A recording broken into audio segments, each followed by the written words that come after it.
10 mind-blowing connections between conspiracies and true crime. You know the thrill of a great true crime story, but what if the official stories we've accepted for years are just a smokescreen? What if history's most notorious crimes were spawned from conspiracies far darker than we can imagine? The very obsessions that fuel our favorite TV shows and podcasts often have roots buried in organized crime, power struggles, and meticulously orchestrated cover-ups. These aren't just whispers on internet forums. These are documented criminal conspiracies that erupted into the public consciousness, creating the true crime sagas we can't resist. Let's rip back the curtain on 10 connections between true crime and real-life conspiracies that will force you to question everything. Number 10. When real conspiracies become true crime entertainment. Our final connection is one you witness every time you stream a show. The line separating real criminal conspiracies from the true crime entertainment we devour has never been more blurred. Men like Pablo Escobar, Frank Lucas, and Joaquin El Chapo Guzman weren't just criminals. They were architects of vast conspiracies built on global drug trafficking and staggering corruption. Now, their sagas have been transformed into popular shows like Narcos and American Gangster. These shows walk a razor's edge between fact and fiction. A series like El Chapo dramatizes the real-life ascent of Guzman from a low-level enforcer to a world-infamous drug kingpin. These stories are fundamentally about conspiracy, how one person can build a network powerful enough to challenge governments and operate with near-total impunity for years. They pull back the curtain on the intricate machinery of organized crime. This pipeline from criminal conspiracy to pop culture profoundly shapes how we view true crime. It converts real, often monstrous criminals into complex on-screen anti-heroes. The true stories of their conspiracies, the backstabbing, the narrow escapes, the brilliant maneuvers, are so inherently dramatic, they barely need embellishment. This reveals the ultimate feedback loop. Real conspiracies provide the raw material for our entertainment, which in turn feeds our fascination with this lethal world. Number 9. The Phantom of Texarkana and the military cover-up. In the spring of 1946, fear crashed over Texarkana. A hooded monster known as the Phantom Killer began a reign of terror, slaughtering 5 people and wounding 3 in just 10 weeks. The town was paralyzed. The case remains one of America's most infamous unsolved mysteries, but a persistent conspiracy theory suggests the killer wasn't a random psychopath, but a trained soldier whose identity was deliberately protected by a military cover-up. The attacks were ruthlessly efficient. The killer often used a .32 caliber pistol, a common military-issue weapon. This was the immediate aftermath of World War II, and speculation was rampant that the Phantom was a soldier from a nearby base like the Red River Army Depot. The theory gained traction because the killer vanished without a trace after his final assault, as if he had been suddenly transferred. It's crucial to state there is no credible evidence supporting this. It's speculation born from a town's terror and the killer's ghostly disappearance. The primary suspect was a career criminal named UL Swinney, but he was never charged with the murders. The military connection theory endures because it offers a single, compelling explanation for the killer's lethal skills and his impossible vanishing act. It shows how profound distrust in official stories can spawn powerful alternative narratives. Number 8. JonBenét Ramsey and the family cover-up conspiracy. On December 26, 1996, 6-year-old JonBenét Ramsey was found murdered in her family's basement. What erupted wasn't just a tragic true crime case, but a media inferno fueled by one of the most potent types of conspiracies, the family cover-up. From the moment the investigation began, suspicion swirled around her parents, John and Patsy Ramsey, and even her 9-year-old brother, Burke.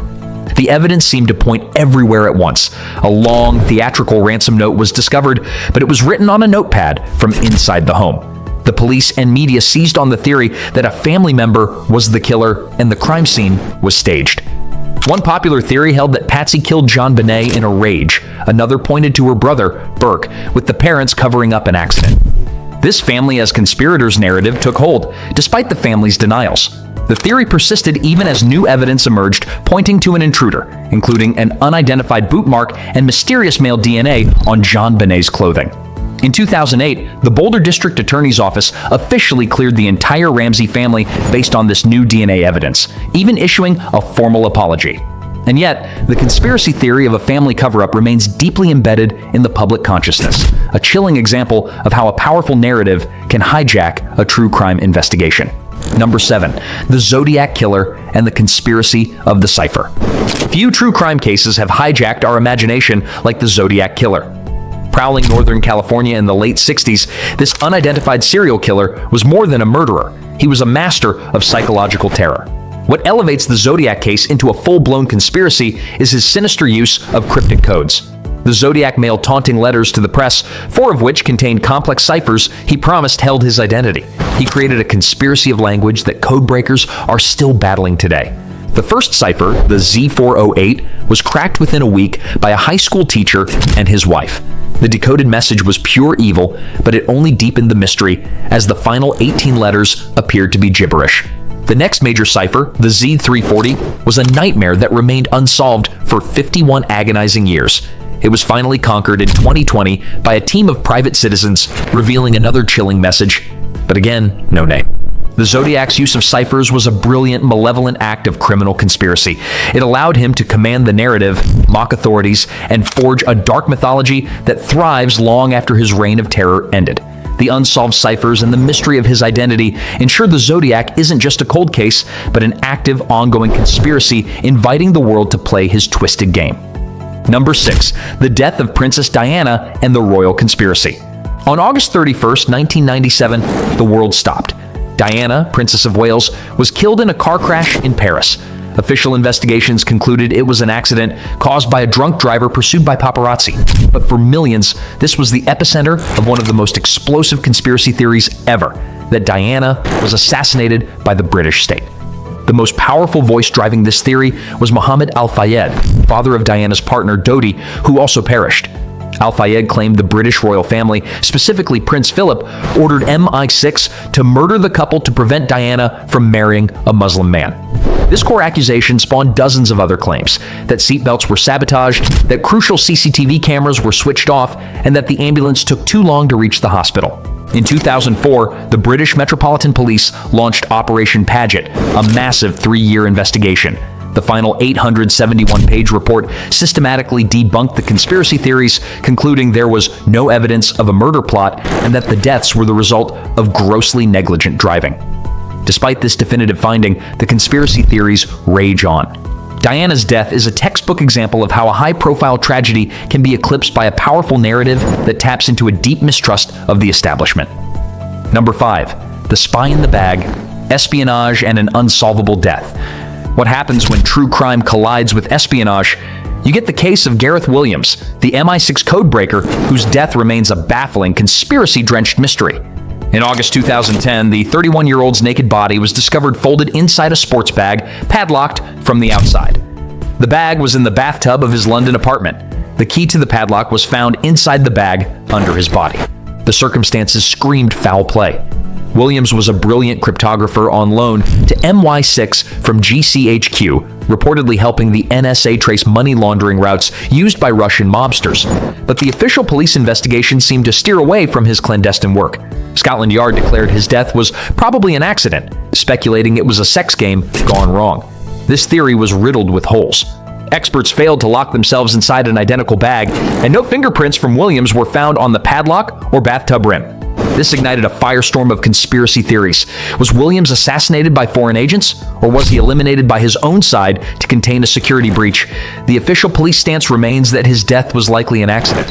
However, the coroner who presided over the inquest flatly rejected that, ruling his death was unnatural and likely to have been criminally mediated, and that he was probably unlawfully killed. The case of Gareth Williams is where the lines between true crime and conspiracy dissolve completely. Number 4. The Akasha brothers and the global drug conspiracy. True crime is no longer a local affair. The story of Bakhtash and Ibrahim Akasha is a terrifying modern epic of how criminal conspiracies bleed across continents. For over 2 decades, the brothers commanded a globe-spanning drug trafficking network from Kenya, funneling tons of narcotics from heroin in Afghanistan to meth destined for American streets. The Akashas inherited their father's drug empire after his assassination in 2000 and aggressively expanded it. They didn't just move drugs, they deployed barbaric violence and corrupted a network of Kenyan judges, prosecutors, and police to ensure they remained untouchable and could thwart extradition to the United States. The conspiracy unraveled when the U.S. Drug Enforcement Administration, DEA, launched a daring sting operation. Undercover agents posing as Colombian drug lords negotiated with the brothers to import 99 kilograms of heroin into the U.S. After their bribery schemes failed, the brothers were expelled from Kenya in 2017 and flown to the US for justice. They ultimately pleaded guilty, with Baktash sentenced to 25 years and Ibrahim to 23. The case is a quintessential true crime story for our time, demonstrating how a criminal conspiracy can poison entire countries. Number 3. Operation Family Secrets: When the Mob Betrayed Itself. A conspiracy is only as strong as its most fragile link, and inside the Chicago outfit, that link was blood. In 1998, the Chicago FBI received a letter that would ignite one of the most explosive takedowns of organized crime in American history. The informant wasn't a rival, but Frank Calabrese Jr., the son of one of the outfit's most feared hitmen, Frank Calabrese Sr. His offer to help imprison his own father launched the 7-year investigation known as Operation Family Secrets. The case lived up to its name, as an unthinkable betrayal shattered the outfit's code of silence. Frank Jr. wore a wire, secretly recording his father boasting about decades of unsolved bloody crimes. Then came an even greater bombshell. Frank Sr.'s own brother, Nicholas Calabrese, also flipped, becoming the first made member of the Chicago outfit to ever testify against the organization for the federal government. The 2007 trial exposed the savage reality of the outfit's conspiracy, which included at least 18 murders. The chilling testimony from inside the Calabrese family gave jurors a front-row seat to decades of violence and even solved the infamous murders of the Spilatro brothers, a crime immortalized in the film Casino. The top leaders of the Chicago outfit were convicted, leaving the once invincible organization in ruins. Operation Family Secrets became a landmark saga, a testament to how even ironclad criminal conspiracies can be annihilated by the most intimate of betrayals. Number 2. The trial that exposed the Mafia's board of directors. For decades, the idea of a nationwide crime syndicate was dismissed as fiction. Then came the Mafia Commission trial. In 1985, federal prosecutors aimed to prove that the entire leadership of the American Mafia was a single, massive criminal conspiracy. Their target? The Commission, the clandestine ruling council established by Charles Lucky Luciano to govern the criminal underworld. This board of directors met in secret to settle disputes, sanction murders, and divide the spoils of their vast criminal enterprises. Armed with damning wiretaps, U.S. Attorney Rudolph Giuliani indicted the heads of New York's most formidable families under the RICO Act. The indictment charged 11 of the nation's top mobsters, like Anthony Fat Tony Salerno and Carmine Jr. Persico, with extortion, labor racketeering, and murder. The goal was to prove they were all cogs in a single criminal machine. The evidence was overwhelming, with jurors hearing secret recordings of the defendants themselves discussing La Cosa Nostra and the Commission. For the first time, the secret inner workings of the Mafia's highest governing body were laid bare. The trial delivered a devastating blow to organized crime, culminating in guilty verdicts and 100-year sentences for many of the top bosses in November 1986. The Mafia Commission trial tore away the mob's veil of secrecy, confirming a grand conspiracy that had operated in the shadows for over half a century. Number 1. The mob war that forged a true crime legend. Our journey ends in New York City, where the blueprint for modern true crime was written in blood. Long before The Godfather, a real-life war for the soul of the underworld raged between two of the most powerful mob bosses in American history: Frank, the Prime Minister, Costello, and Vito, the deadly Don, Genovese.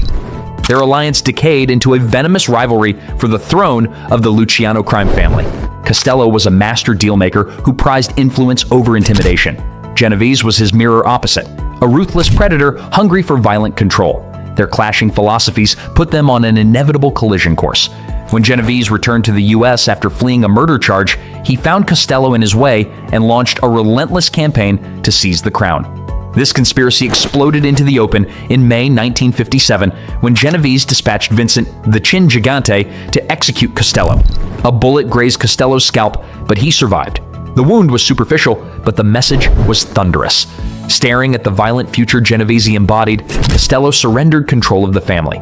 This real-life criminal conspiracy, dripping with betrayal and assassination plots, forged the dramatic blueprint for countless true crime epics that explore the power struggles raging inside criminal empires.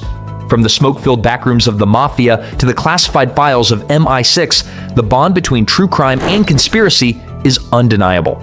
The stories that captivate us are rarely just about a single crime, but about the intricate webs of power and secrecy writhing beneath the surface.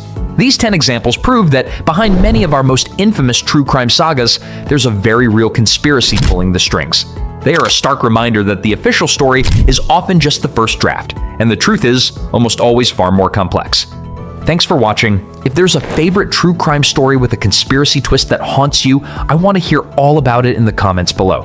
Don't forget to like, subscribe, and share this video with anyone who dares to look beyond the official story.